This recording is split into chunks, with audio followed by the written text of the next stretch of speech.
खबर नेपाल से। नेपाल के पोखरा में प्लेन क्रैश हो गया। नेपाल में येती एयरलाइंस का एक प्लेन क्रैश हुआ है। पोखरा की पहाड़ी से टकराकर यह प्लेन खाई में जा गिरा। 30 से ज्यादा लोगों की मौत की खबर सामने आ रही है। प्लेन में 5 भारतीय भी सवार थे।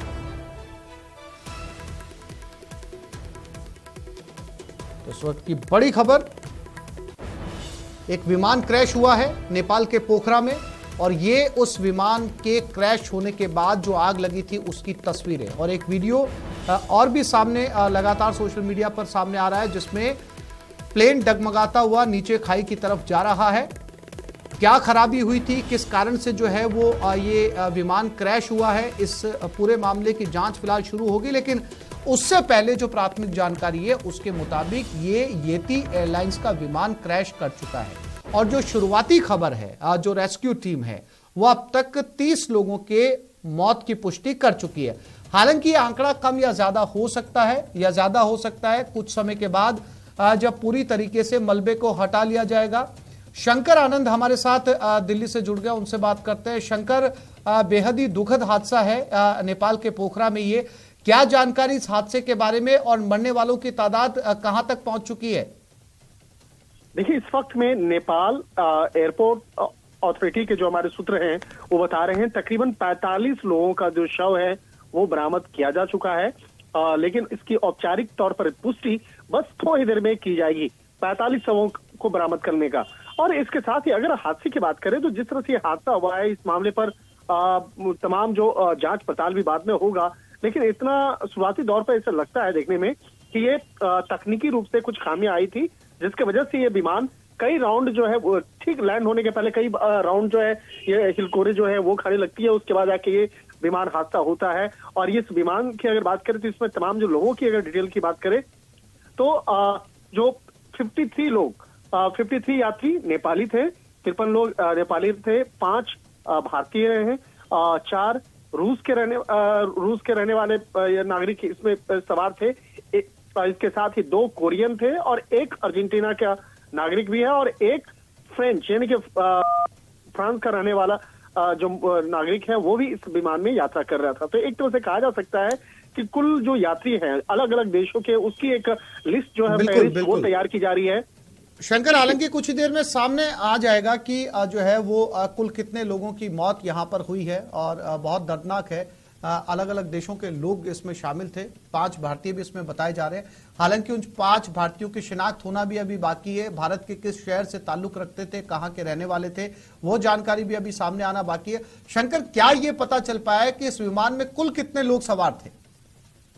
देखिए, इस विमान में कुल जो है 72 यानी 72 यात्री उसमें सवार थे, जिसमें कि 68 तो जनरल जो सवारी है वो थे और 4 क्रू मेंबर्स थे। कुल मिला के 22 लोग जो है उस विमान में सवार थे, और जिसमें कि अभी तक 45 लोगों का जो शव है वो बरामद किया जा चुका है। बाकी लोगों को बाकायदा तलाशा जा रहा है। और जिस तरह से यहाँ पर काफी जो लोग हैं उनकी जो बॉडी जिस तरह से जली है इस विमान हादसे में, उसको पहचानना भी बहुत मुश्किल हो रहा है। लेकिन उनके सामानों के आधार पर, इसके साथ साथ इस विमान में जितने लोग सवार थे उसके नाम के आधार पर आगे वहां पे जो जांच पड़ताल वो किया जा रहा है। और इसके लिए जो नेपाल प्रशासन जो है लगातार इस मामले पे तमाम वहां की कई अलग अलग एजेंसियां जो हैं वो काम कर रही हैं। और इस विमान कंपनी की अगर बात करें तो सुदर्शन बर्तोला जो वो पीआरओ हैं, उनके द्वारा इस मामले में जानकारी पल पल की जानकारी जो है वो दी जा रही है। इसके साथ ही जो भारतीय विदेश मंत्रालय के द्वारा वहां पर बाकायदा एक हेल्पलाइन सेवा भी वो जारी किया गया है, भारतीय दूतावास के द्वारा भी जारी किया गया है, और नेपाल के जो दूतावास है उसके द्वारा भी एक हेल्पलाइन सेवा नंबर जारी की गई है, जिसमें कि वहां पर संपर्क करके अपने जो जान पहचान के हैं, जो परिचित हैं, उनके बारे में जानकारी लिया जा सकता है। और जो 5 भारतीय नागरिकों की अगर बात है जी जानकारी के लिए आपका धन्यवाद, क्योंकि अभी और बहुत सारी इस प्लेन हादसे से जुड़ी जानकारियां सामने आना अभी बाकी। आगे बढ़ते हैं। जम्मू कश्मीर सुरक्षा बलों और आतंकियों के बीच मुठभेड़ की रही है। इसके साथ ही पूरे इलाके में तलाशी अभियान चलाया जा रहा है और आतंकियों को पकड़ने के लिए आने जाने वाले रास्तों पर सुरक्षा बल तैनात हैं। एक पुलिस अधिकारी ने बताया कि मध्य कश्मीर के बडगाम जिले के रेडबुग मागम में आतंकियों के होने की सूचना मिली थी। इसके बाद संयुक्त तलाशी अभियान चलाया गया। एक ठिकाने पर जब सुरक्षा बल पहुंचे तो आतंकियों ने उन पर फायरिंग कर दी। इसके बाद जवाबी कार्रवाई की गई।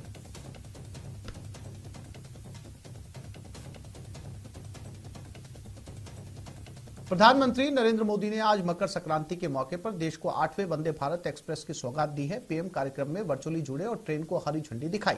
ये ट्रेन सिकंदराबाद और विशाखापट्टनम के बीच चलेगी। इस दौरान पीएम मोदी ने कहा कि वंदे भारत एक्सप्रेस से श्रद्धालुओं को बहुत लाभ होगा। इस ट्रेन से सिकंदराबाद और विशाखापट्टनम के बीच चलने वाला समय भी अब कम हो जाएगा। वहीं सिकंदराबाद पहुंचे रेल मंत्री अश्विनी वैष्णव ने कहा कि जहां भी केंद्र की जरूरत पड़ेगी केंद्र फंड देगी।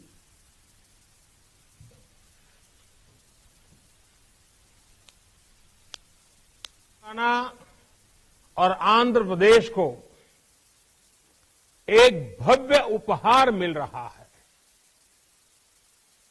वंदे भारत एक्सप्रेस एक तरह से तेलंगाना और आंध्र प्रदेश की साझा संस्कृति और साझा विरासत को जोड़ने वाली है। मैं तेलंगाना और आंध्र प्रदेश के लोगों को, विशेषकर इन राज्यों के मध्यम वर्ग को, निम्न मध्यम वर्ग को, उच्च मध्यम वर्ग को वंदे भारत ट्रेन की बहुत बहुत बधाई देता हूं। जितनी भी इसके समकक्ष दूसरी ट्रेन होती है दुनिया में, अगर उन सबको देखें, उन सब के कंपैरिजन में हर पैरामीटर पे वंदे भारत एक शानदार ट्रेन की तरह उभर के आती है। 0 to 100 किलोमीटर की स्पीड 52 सेकंड्स में कंप्लीट करती है। बाकी दुनिया की सारी ट्रेन्स को अगर देखते हो 54, 55, 60 सेकंड्स में करती है। वही वंदे भारत 0 to 100 52 सेकंड्स में। 75वें सेना दिवस के मौके पर बेंगलुरु में कार्यक्रम का आयोजन हो रहा है। यह कार्यक्रम पहली बार दिल्ली से बाहर हो रहा है। बेंगलुरु के गोविंद स्वामी परेड ग्राउंड में आयोजित कार्यक्रम में सेना प्रमुख जनरल मनोज पांडे शामिल हुए। इसमें उन्होंने कहा कि उत्तरी सीमावर्ती इलाकों में स्थिति सामान्य रही है। एलएसी पर मजबूत डिफेंस बरकरार रखते हुए हम किसी भी आकस्मिक आपदा से निपटने के लिए तैयार हैं। साथ ही कहा कि जवानों को सभी प्रकार के हथियार, उपकरण और सुविधाएं पर्याप्त मात्रा में दी जा रही हैं। The origin of the group can be traced back to a company of pioneer Lashkars raised in Bombay. Be it the burning deserts or snow-clad mountains, fast-flowing rivers or helicopters. The Dhruv helicopter carrying the national flag is piloted by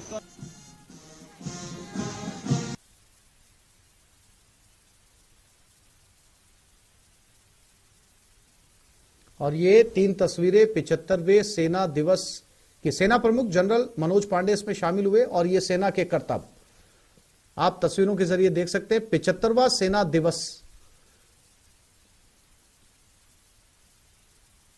और ये parachute से नीचे landing करते हुए जवान, साथ में आसमान में तिरंगा लहराता हुआ।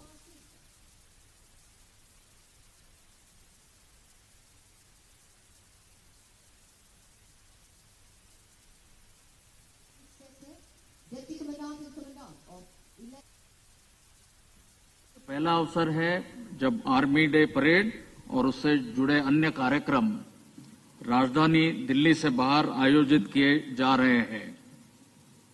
इससे सेना को देशवासियों से जुड़ने का सुनहरा मौका मिला है।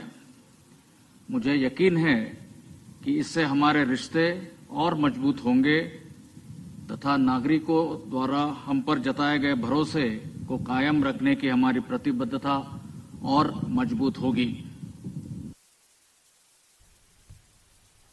बहुजन समाज पार्टी की सुप्रीमो मायावती आज अपना 67वां जन्मदिन मना रही हैं। इस मौके पर उन्होंने प्रेस कॉन्फ्रेंस कर जन्मदिन की बधाई देने वालों को धन्यवाद कहा।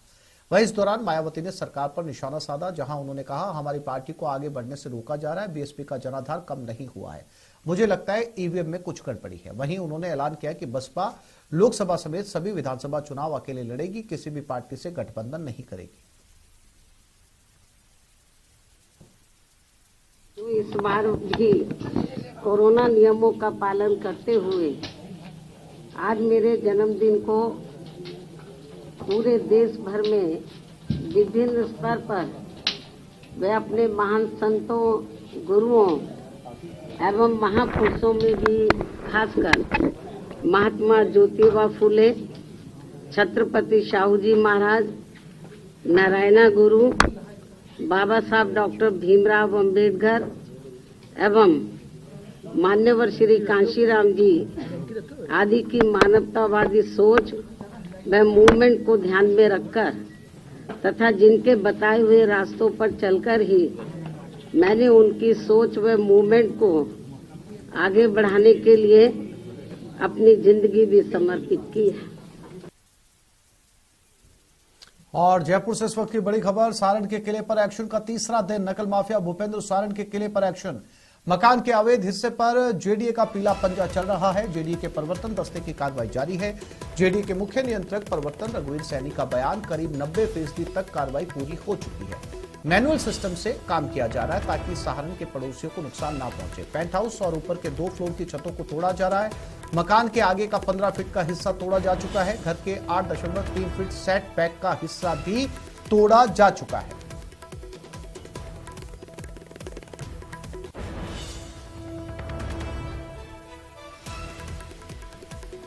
और महेश हमारे साथ ग्राउंड जीरो से जुड़ गए, उनके पास चलते हैं। महेश, क्या पूरी तरीके से इस काम को मुकम्मल कर लिया गया है या अभी भी कुछ बाकी है?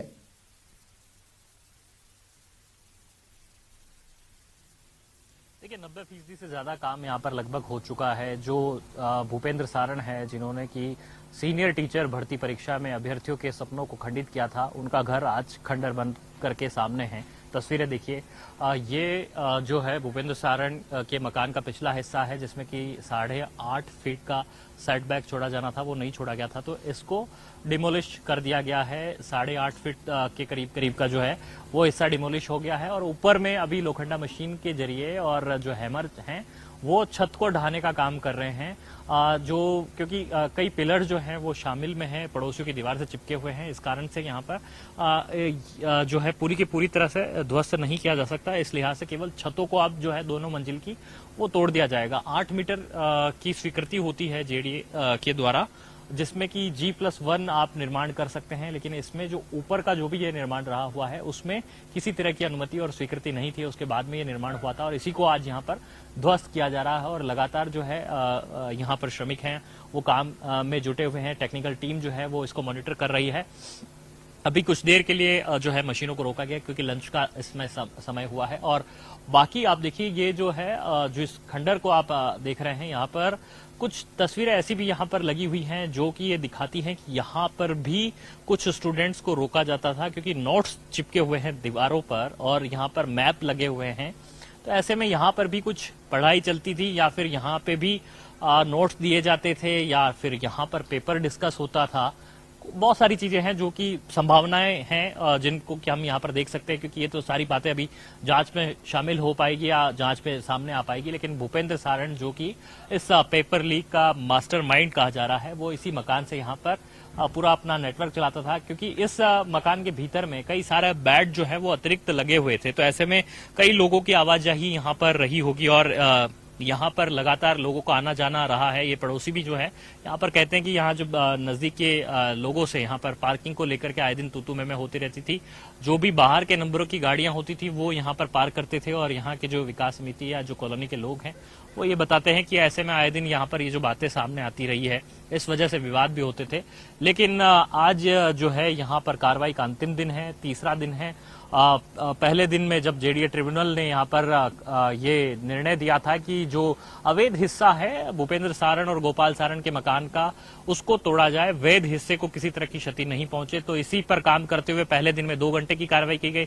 उसके बाद में कल दिन भर मशीनें चलती रही और आज तीसरा दिन है। लगभग शाम ढलने तक ये जो काम है वो पूरा का पूरा निपटा लिया जाएगा। तीसरे फ्लोर पर अभी लोखंडा मशीनें चल रही है, फिर वो दूसरे फ्लोर पर पहुंचेगी और उसके बाद में हैमर के थ्रू दूसरी मंजिल जो है वो भी तोड़ी जाएगी, उसकी छत भी तोड़ी जाएगी। लेकिन इंजीनियरिंग विंग की अगर माने तो ये काफी मजबूती से जो निर्माण था वो यहाँ पर किया गया था। लगभग जितनी आवश्यकता नहीं होती उसके दोगुना जो निर्माण सामग्री है उसका यूज यहाँ पर किया गया था। इस वजह से यहाँ पर काफी मशक्कत करनी पड़ रही है जो टीम इस तोड़फोड़ में जुटी हुई है, और जो हैमर चला रहे हैं उन श्रमिकों को भी यहाँ पर काफी दिक्कतों का जो सामना है वो यहाँ पर करना पड़ रहा है। लेकिन एक उम्मीद यहाँ पर जो है जेडीए की टीम ने ये जताई कि शाम तक इस कार्रवाई को पूरी कर लिया जाएगा। जो भी मार्किंग टेक्निकल टीम की तरफ से की गई थी वहां तक जो बड़े मशीनों का काम होता है, जिनमें की पोकलैंड मशीन आती है, जेसीबी आती है, उनका काम यहाँ पर पूरा कर लिया गया है। अब जो मैन्युअली काम है वो हैमर के जरिए काम यहाँ पर संपादित किया जा रहा है, और उसके साथ ही में जो यहाँ पर हैमर चल रहे हैं उसमें जो लेबर लगी हुई है वो हथौड़े के जरिए भी जो है यहाँ पर तोड़फोड़ की जो कार्रवाई है हाथों से वो भी यहाँ पर संपादित कर रही है। जो पड़ोसी हैं उनकी चिंता यहाँ पर बदस्तूर जारी है, और वो भी खुद मॉनिटर कर रहे हैं, लगातार इस टूटते हुए मकान को देख रहे हैं और अपने मकान को बचाने की जो कोशिशें हैं उसमें भी जुटे हुए हैं, और इस बात को लेकर के आशंकित चिंतित जरूर यहाँ पर दिखाई दिए। लेकिन जेडीए की जो इंजीनियरिंग विंग है उसने यहाँ पर उनको आश्वस्त किया है कि किसी तरह की जो बाधा है उनके मकान को लेकर के नहीं रहेगी। और ये बात भी है, ये सवाल भी है कि जो हमने हर बार पूछा है और ये बात बताई गई है कि इस तरह के अवैध अतिक्रमण तो यहाँ जयपुर में कई सारे मिल जाएंगे, लेकिन जिस तरह से जेडीए ने कहा कि जो अपराधी हैं कमोबेश उसके तो अवैध अतिक्रमणों को हटाया जाना हमारी जिम्मेदारी बन जाती है। तो इस वजह से सबसे पहला जो निशाना है वो ये जो किला जो काफी मजबूती से बनाया गया था भूपेंद्र सारण का, वो किला आज यहाँ पर लगभग खंडहर में तब्दील हो गया है, भूतिया किला बन करके अब रह गया है, जिसने कि लोगों के तस्वीरों में साफ तौर पर नजर आ रहा है। हालांकि एक मैसेज देने की कोशिश है, लेकिन ये मैसेज कितना आगे तक पहुंच पाता है और कितना कुछ असर आने वाले एग्जाम में पेपर लीक माफियाओं पर देखा जा सकता है, ये समय के गर्भ में छिपा है। फिलहाल तमाम जानकारी के लिए महेश आपका धन्यवाद। तमिलनाडु में मट्टू पोंगल के दिन मदुरै के 3 गांव में रविवार को जल्लीकट्टू शुरू हो गया। इसके साथ ही जल्लीकट्टू के दौरान 19 लोग घायल हो गए, जिनमें से 11 लोगों को इलाज के लिए मदुरै के सरकारी राजाजी अस्पताल भेजा गया। जल्लीकट्टू को एरू थजुवुथल और मन कुविरतु के नाम से भी जाना जाता है। खेल पोंगल त्योहार का एक हिस्सा है। रविवार को जल्लीकट्टू मदुरै के अवनियापुरम में हो रहा है और सोमवार को पलामेडु में और मंगलवार को अलंगनलूर में होगा।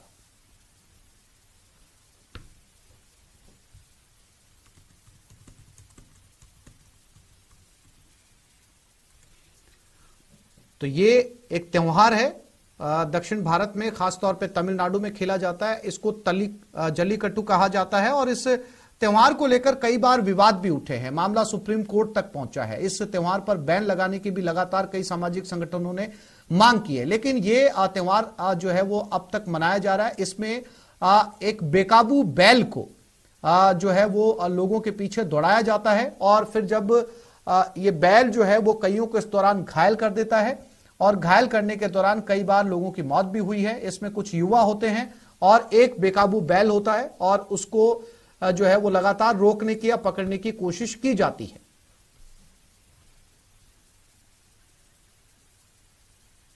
हरियाणा के रोहतक में जिंद रेलवे लाइन पर आज सुबह करीब 7 बजे समर गोपालपुर गांव के नजदीक मालगाड़ी के कई डिब्बे पटरी से उतर गए। इसके कारण रेलवे ट्रैक क्षतिग्रस्त हो गया। इसके चलते रोहतक जिंद रूट पर चलने वाली 6 ट्रेनें प्रभावित हुई। इनमें से 4 ट्रेन लेट चल रही हैं और 2 को रद्द करना पड़ा। सूचना मिलते रेलवे के अधिकारी भी मौके पर पहुंच गए और रेल मार्ग को सुचारू करने का काम जारी है।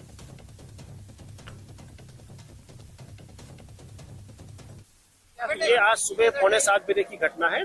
6 वैगन गिरे हैं हमारे, आपके सामने मौजूद है। हम लोग कोशिश अभी हम लोग साइट पे आए हैं, असेसमेंट कर रहे हैं कि क्या हुआ है और कितनी देर समय लगेगा।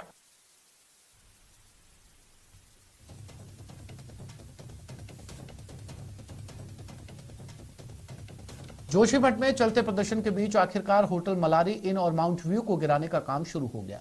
विरोध कर रहे लोग सरकार और प्रशासन के समझाने और मुआवजे की राशि तय होने के बाद मान गए। बता दें, पिछले कुछ दिनों से लोग घरों को गिराने का विरोध कर रहे थे। मकर संक्रांति के शुभ मुहूर्त में स्नान और दान पुण्य करने का विशेष महत्व है। इस दिन तिल, खिचड़ी, गुड़ का दान किया जाता है। वहीं लोग पवित्र स्नान भी करते हैं। कड़ाके की ठंड में वाराणसी, हरिद्वार और बंगाल में लोगों ने आस्था का पावन की डुबकी लगाई।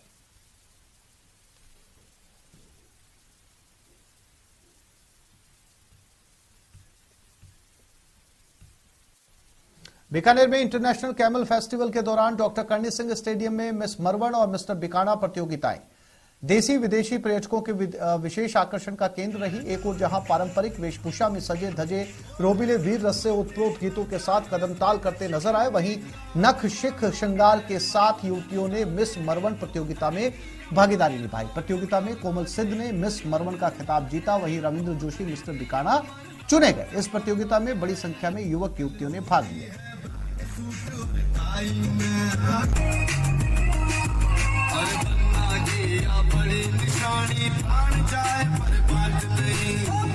बहुत अच्छा लग रहा है। हमारे लिए गौरव की बात है कि हम अपनी संस्कृति को सबके सामने लेकर आ रहे हैं। आज जैसा कि मॉडर्न टाइम आ गया है, लोग अपनी संस्कृति को भूलते जा रहे हैं, तो हमें ये अवसर मिला तो हमें बहुत अच्छा लगा।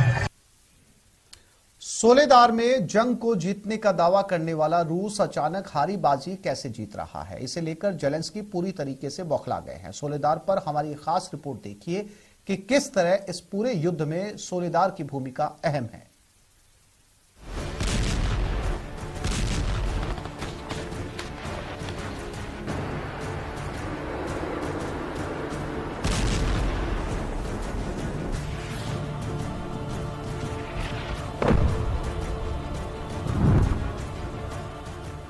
क्या वाकई में 180 दिन में पहली बार रूस को यूक्रेन पर जीत मिली है?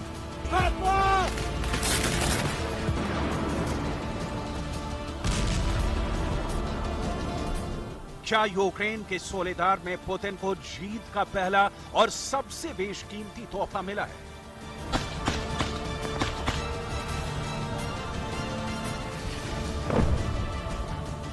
सवाल ये भी उठता है कि जब यूक्रेन को 30 देशों से बने नाटो, अमेरिका और ब्रिटेन जैसे देशों से भारी हथियार और बेशुमार सैन्य ताकत मिल रही है, तो फिर यूक्रेन सोलेदार शहर कैसे हार गया?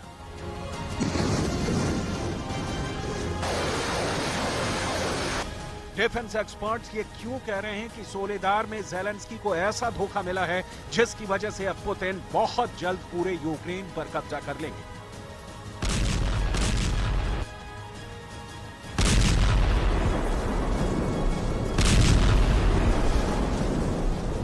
सवाल ये भी उठता है कि जब सोलेदार पर रूस का कब्जा हो चुका है, तो फिर ज़ेलेंस्की किस दम पर कह रहे हैं सोलेदार में यूक्रेन भीषण जंग कर रहा है?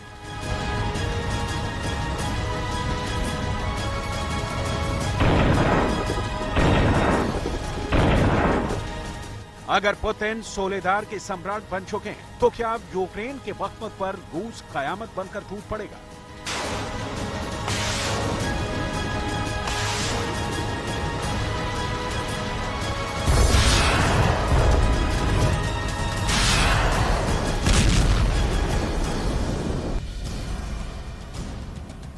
लगभग 11 महीने से रूस और यूक्रेन की जंग में अब कुछ ऐसा हो चुका है जिसने न सिर्फ ज़ेलेंस्की के यूक्रेन की पोल खोल दी है, बल्कि 30 देशों से बने नाटो। बुलेटिन में फिलहाल इतना ही।